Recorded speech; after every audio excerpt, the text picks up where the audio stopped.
Beautiful fall weather around here.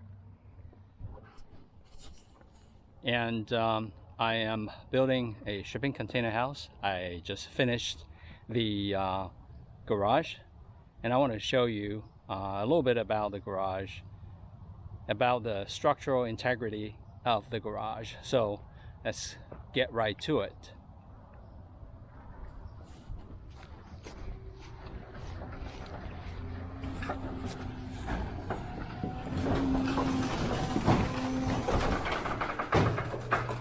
What I have basically done is to combine 3 shipping containers, 40 footers obviously, to form a 4-car garage. So these are my toys, and I need to wash these cars really. I want to talk about what I have done to make sure that this would work properly. Structurally speaking, I have done a lot of things to make sure that there wouldn't be any sag when I cut all the walls out. So first thing that I did was to put these beams in the middle of the shipping containers. So I have actually 2 beams here. One is an 1-inch beam and the other one is a 1.5-inch beam, and they're actually welded from top to bottom and also in the middle to prevent them from bowing out. They carry a lot of weight. They should support everything properly. Did the same thing over there. And on top of that, let me close the garage doors.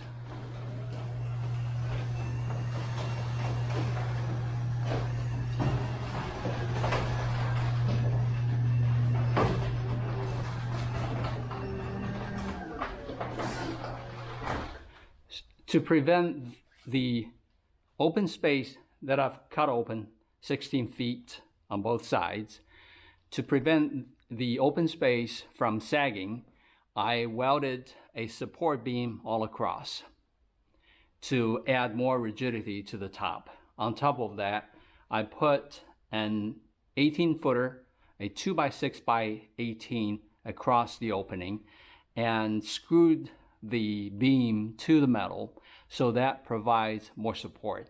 So far, there's no sagging and the doors work properly.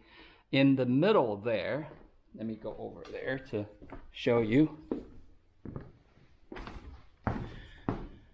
I have put 2 beams over here in the middle to provide further support in the middle. So I think that's structurally more than enough to support the roof weight.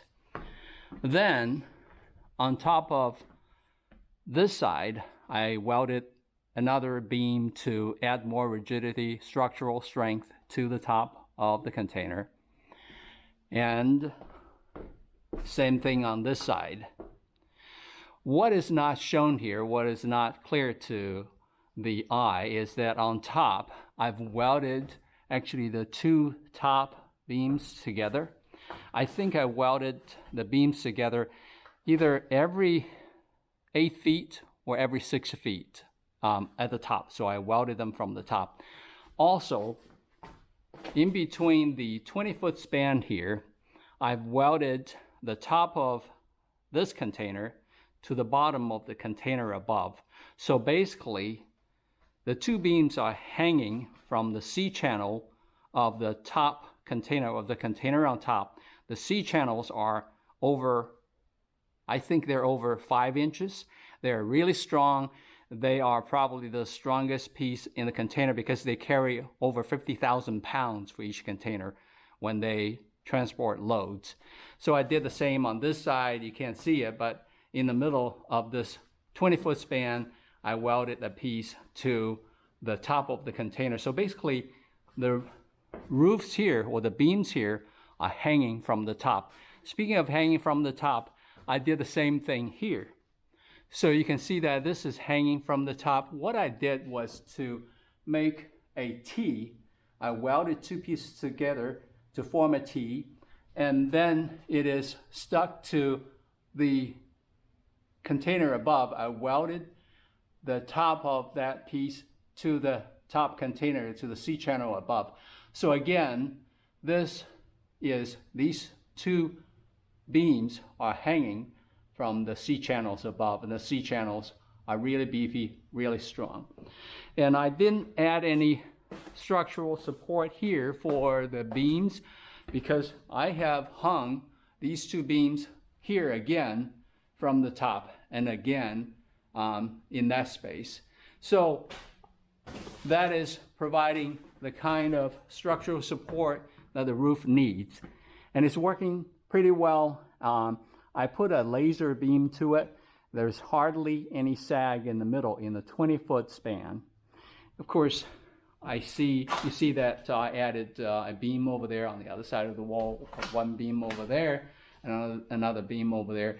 Probably not needed, but just for my peace of mind, I added those 3 beams there. So the garage is working properly. So I have my toys in here, and they're doing pretty well. I need to finish the garage floor in the future because I'm busy building the house. Just don't have time to mess with the garage floor right now because eventually I will build a slope that is 1/8 of an inch every foot. Also, this is something that I am trying to do in the near future.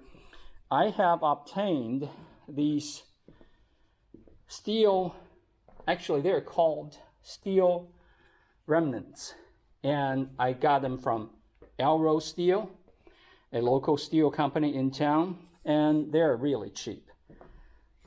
So this piece is about, I think, $30-some. So I bought 8 pieces. What I will eventually do is to position these right under the wheels such that they will help to disperse the weight of these cars to the floor a little better. I went down to the basement to check the structural integrity of the floors, and it is just fine. So that's basically my garage. And I converted 3 40-foot containers into a 4-car garage. I think it works.